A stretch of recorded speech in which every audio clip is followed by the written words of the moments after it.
paz do Senhor, meus irmãos. Aqui quem vos fala é o irmão Wagner Mendes. Vamos dar continuidade aos nossos estudos dessa semana, da lição de número 7, segundo trimestre de 2025, com o tema da nossa revista, A História do Povo Escolhido, sugerido pela nossa CPAD. O tema da nossa lição dessa semana, o estabelecimento da monarquia. Vamos dar continuidade à nossa leitura diária deste sábado, no livro de 1 Samuel, capítulo de número 31, versos 1, 6, 12 e 13. Leiamos a palavra do Senhor. Os filisteus, pois, pelejaram contra Israel, e os homens de Israel fugiram de diante dos filisteus e caíram mortos na montanha de Gilboa. Verso de número 6. Assim faleceu Saul, seus 3 filhos, seu pajem de armas, e também todos os seus homens morreram juntamente naquele dia. Versos 12 e 13. Todos os homens valorosos se levantaram e caminharam toda a noite. Então tiraram o corpo de Saul e os corpos de seus filhos no muro de Bet-sean, e vindo a Jabes os queimaram.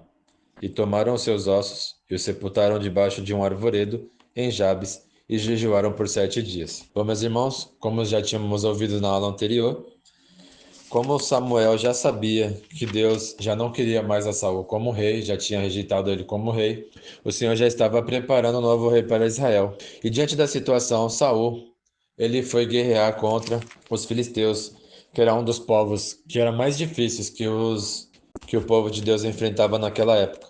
Era um povo muito difícil em guerras, sempre dava um trabalho ao povo de Deus. E Saul montou a sua tropa e foram guerrear contra os filisteus. E como Deus já havia dito, chegando ali naquela guerra, Saul, seus filhos e seu pajem de armas foram mortos. Vários soldados foram mortos pelos povos filisteus. E aconteceu uma situação interessante. Os filhos de Saul tinham sido mortos: Jonatas, Abinadab e Malquizua. E o que aconteceu é que Saul, falando com o seu pajem de armas, pediu para que ele o matasse, porque ele não queria ser morto pelas espadas nem pelas flechas dos filisteus. Só que seu pajem de armas ficou com muito temor em fazer isso. E aconteceu que Saul se lançou a sua espada e acabou se matando com a espada do seu pajem de armas.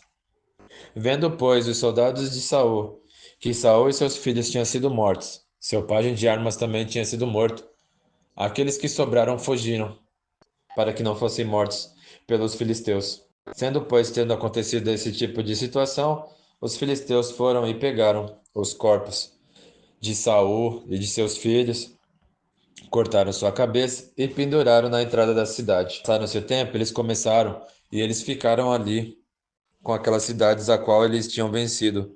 A Saul e seus filhos ficaram ali por aquela cidade. Algum tempo depois, o povo de Deus foi lá e conseguiu resgatar os corpos de Saul e seus filhos, levaram para a cidade e ali queimaram seus corpos e guardaram os ossos e conseguiram enterrar os seus ossos. Bom, meus irmãos, podemos ver aqui quão grande é a situação que pode ocorrer conosco se nós não fazemos a vontade do Senhor. Quão horrível foi a morte de Saul e seus filhos, pois ele tinha sido aceito por Deus para que ele fosse rei sobre Israel, e bastava ele apenas fazer a vontade de Deus, ser obediente ao Senhor.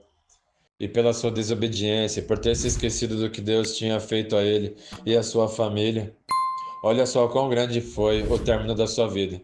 Foi morto pelos seus inimigos, pelos filisteus, morto à espada, foi perdida a sua cabeça, arrancaram-lhe a sua cabeça e foi pendurado na frente da cidade. Olha só que situação, meus irmãos, que aconteceu com ele, sendo que ele tinha sido abençoado por Deus para que fosse o rei sobre o povo escolhido do Senhor. E bastava ele apenas ser obediente, bastava ele apenas fazer a vontade de Deus, seguir o que o Senhor tinha passado para ele.